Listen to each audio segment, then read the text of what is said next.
अस्सलाम वालेकुम। तो वेलकम है आप लोगों का इमराद चैनल में। बात आज हम करने जा रहे हैं यूक्रेन रशिया वॉर के हवाले से, जिसमें एक और S-400 सिस्टम डिस्ट्रॉय किया है यूक्रेन ने रशिया का।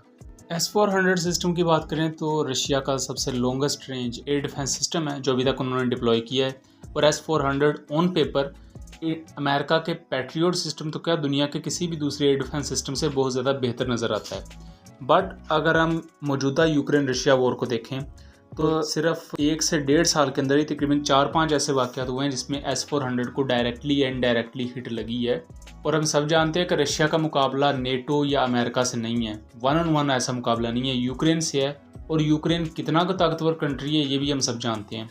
इस वक्त उनके पास जो भी मिलिट्री इक्विपमेंट है वो वही है जो थोड़ा बहुत उन्हें US या नेटो प्रोवाइड कर रहे हैं। S-400 को इस कॉन्टेक्स्ट में भी देखेंगे, जैसे कि हम सब जानते हैं कि इंडिया के पास 3 रेजिमेंट्स या 3 स्क्वाड्रन S-400 सिस्टम के उन्हें डिलीवर कर दिए गए हैं। तो इस कॉन्टेक्स्ट में ये देख सकते हैं कि पाकिस्तान इसका किस तरह जवाब दे सकता है, क्योंकि रशिया और यूक्रेन का जो कॉन्फ्लिक्ट है उसको हम पाकिस्तान और इंडिया के कॉन्फ्लिक्ट के साथ कन्फ्यूज़ नहीं कर सकते, क्योंकि पाकिस्तान इंडिया मिलिट्री पावर के लिहाज से एट पावर आते हैं एक दूसरे के, जबकि यूक्रेन और रशिया की अगर मिलिट्री पावर को देखा जाए तो यहाँ ज़मीन आसमान का डिफरेंस है। इवन दो यूक्रेन बहुत कमज़ोर कंट्री है, लेकिन उसके बावजूद भी उसने बहुत से रशियन S-300 और S-400 सिस्टम्स को डिस्ट्रॉय किया है। रिसेंट इंसिडेंट की बात करें तो 31 मई को एक 55K6E command and control vehicle होती है S-400 सिस्टम की, जिसको आप यहाँ देख सकते हैं, इसको डिस्ट्रॉय किया है यूक्रेनियन हाईमार्स रॉकेट्स ने। हाईमार्स रॉकेट अमेरिका बनाता है और सेम एज जैसे पाकिस्तान के पास अल-फतेह रॉकेट सिस्टम है, इसी तरह अमेरिका का हाईमार्स रॉकेट सिस्टम भी मौजूद है। हाईमार्स रॉकेट सिस्टम में मुख्तलिफ किस्म के रॉकेट्स इंटीग्रेट किए जा सकते हैं, जिनकी मुख्तलिफ रेंजेस हैं। कुछ की रेंज 340 किलोमीटर है, कुछ की रेंज 270 किलोमीटर है, कुछ इससे भी कम रेंज के रॉकेट्स आते हैं। और ये मुख्तलिफ किस्म के पेनिट्रेटिंग, हाई एक्सप्लोसिव और उसके अलावा क्लस्टर वॉरहेड कैरी कर सकते हैं, इनर्शियल नेविगेशन सिस्टम को कैरी करते हैं। सिंपल मैं आपको बताऊं तो जैसे पाकिस्तान के पास Al Fatah multiple launch guided rocket systems हैं, सेम एज हाईमार्स सिस्टम्स भी हैं जो कि अमेरिका ने दिए थे यूक्रेन को रशिया से लड़ने के लिए।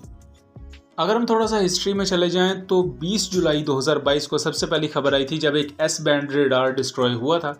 इसके बारे में कहा यह जा रहा था कि ये रेडार इन्फॉर्मेशन इनडायरेक्टली प्रोवाइड कर रहा था S-400 को, और जिस जगह पर ये स्ट्राइक्स की गई थी वहाँ मुख्तलिफ S-400 सिस्टम के कंपोनेंट्स को भी निशाना बनाया गया था। उसके बाद 31 जनवरी 2023 में एक और बर्डियांस्क या बर्डियांक ये विलेज है यूक्रेन रशिया बॉर्डर के करीब, वहाँ यूक्रेनियन हाईमार्स ने स्ट्राइक की थी और एक S-400 सिस्टम का कंपोनेंट डिस्ट्रॉय हुआ था, जिसको आप यहाँ देख भी सकते हैं। उसके बाद 21 अप्रैल 2023 में टूला का एरिया है जहाँ एक S-400 सिस्टम का लॉन्चर उल्ट गया था सड़क पर, और उसकी वजह यह थी कि रशियन पायलट शराब पीकर उस व्हीकल को चला रहा था। तो इस तरह की अनप्रोफेशनलिज्म हमें देखने को मिली है रशियन साइड पर। उसके बाद 31 मई को जो ये वाक़या हुआ है, अब इसमें एक चीज़ और भी बहुत वाज़ेह करने वाली है कि 55K6E command and control vehicle destroy हुई है। सो बहुत से लोगों के नज़दीक ये S-400 नहीं है, क्योंकि पाकिस्तान और इंडियन लोगों के जो जज्बाती ख्यालात हैं उनके नज़दीक S-400 सिस्टम वही है जहाँ वो फायर यूनिट और मिसाइल्स को देख लेते हैं और उनके नज़दीक बस वही S-400 है। तो ऐसा हरगिज़ नहीं है। S-400 सिस्टम बहुत से कंपोनेंट्स का एक मजमूआ है, ये कोई एक लॉन्चर या एक मिसाइल सिस्टम नहीं है। S-400 में सबसे पहले तो इसकी कमांड एंड कंट्रोल व्हीकल आती है जिसको डिस्ट्रॉय किया है, और ये S-400 सिस्टम का दिमाग होता है।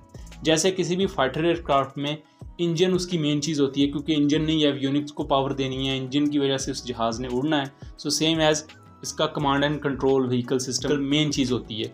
इसी ने तमाम डाटा को प्रोसेस करना होता है, यही वो मेन कंप्यूटर होता है जिसने रेडार से डाटा रिसीव करना है या उन्हें कोई भी किस्म की कमांड देनी है, मिसाइल्स फायर करने हैं, एटसेट्रा कोई भी काम करना है, वो कमांड एंड कंट्रोल व्हीकल के बगैर नहीं हो सकता।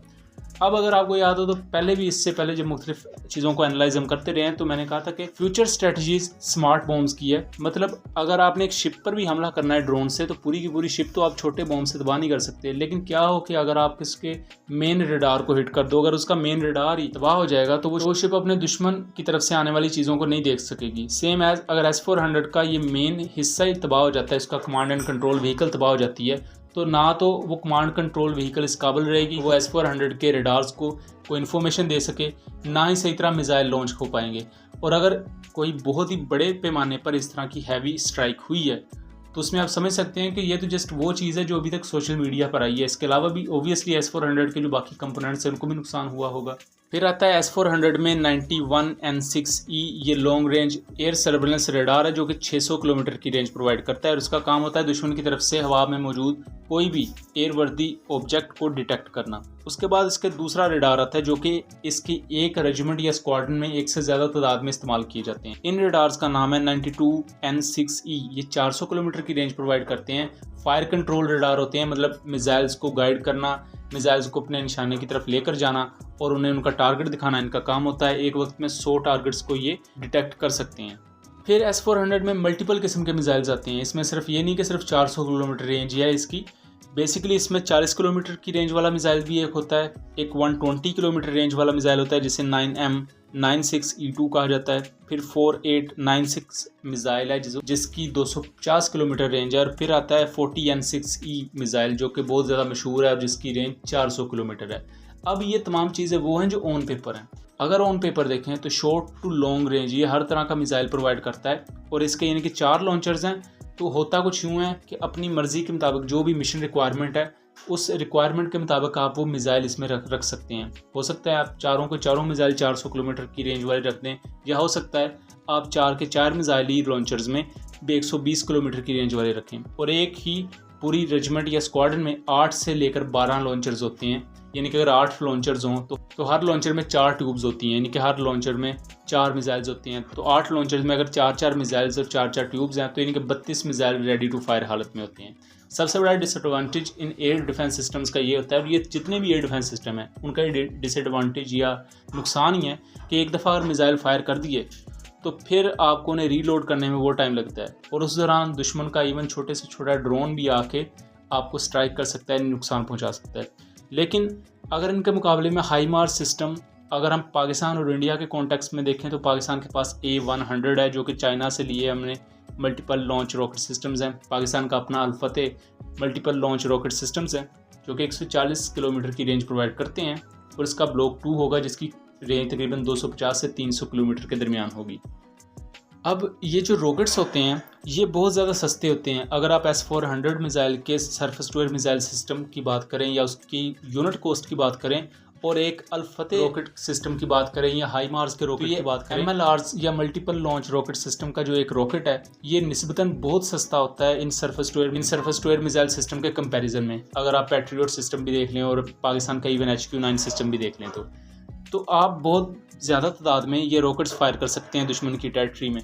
और एक वक्त में S-400 कितने के मिसाइल फायर कर लेगा? मैक्सिमम वो 32 मिसाइल फायर कर लेगा। और वो 32 भी कितने रॉकेट्स को गिरा लेंगे? हम एज्यूम कर लेते हैं वो 32 भी कोई 15 या 20 रॉकेट्स को गिरा लेंगे।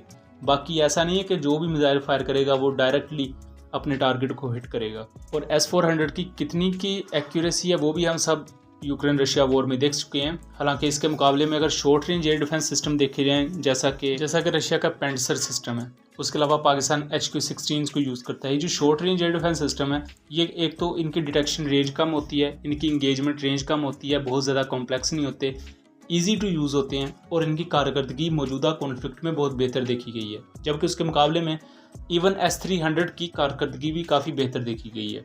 लेकिन S-400 जिसकी इतनी ज़्यादा हाइप थी वो कोई बहुत ही ज़्यादा कामयाब नहीं हमने देखा।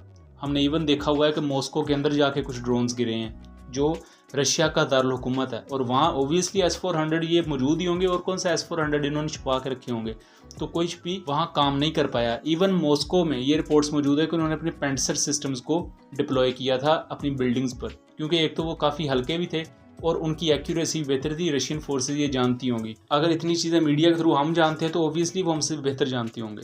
और यही चीज़ है जिसकी वजह से इवन इंडिया भी ज़्यादा जोर अपने जो है वो राफेल एयरक्राफ्ट पर देता है, ना कि S-400 पर। इवन तो उनके पास 3 स्क्वाड्रन्स मौजूद हैं S-400 के, लेकिन आपको कोई भी ज़्यादा उनकी हाइप देखने को नहीं मिलेगी क्योंकि यूक्रेन रशिया वॉर ने वैसे ही S-400 की हाइप काफ़ी ज़्यादा कम कर दी है। दूसरा, पाकिस्तान की जो रॉकेट फोर्स है वो अल्हम्दुलिल्लाह वो काफ़ी ज़्यादा आउट मैच करती है इंडिया को। अगर आप इंडियन रॉकेट सिस्टम को देखें तो पाकिस्तान के पास जो इस वक्त रॉकेट सिस्टम्स मौजूद हैं वो तो काफ़ी ज़्यादा एफिशिएंट भी हैं। दूसरा, वो रेंज में भी इंडिया को आउट नंबर करते हैं। इवन मौजूदा अल-फतेह रॉकेट सिस्टम 140 किलोमीटर की रेंज प्रोवाइड करता है और ये मौजूदा रॉकेट सिस्टम में काफ़ी ज़्यादा मैसिव रेंज आ जाती है अगर अपने साउथ एशिया रीजन को देखा जाए।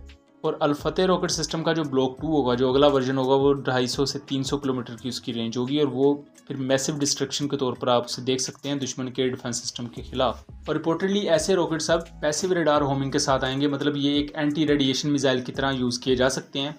उसके अलावा क्लस्टर वॉरहेड ये कैरी करते हैं। अगर आपने मौजूदा जो तबाह हुआ है 55K6E command and control vehicle उसको भी देखा हो, तो ऐसा लगता है जैसे पेनिट्रेटिंग और क्लस्टर वॉरहेड को यूज़ किया गया था, जिसकी वजह से होता एक रॉकेट है लेकिन उसका जो क्लस्टर या बॉम्बलेट्स होते हैं वो पूरे के पूरे इलाके पर फैल के गिरते हैं और काफ़ी बड़े पैमाने पर डिस्ट्रक्शन करते हैं। सो ये था एनालिसिस। उम्मीद करता हूँ चीज़ें क्लियर रही होंगी। मिलेंगे अगली दफ़ा, तब तक के लिए अल्लाह हाफिज़।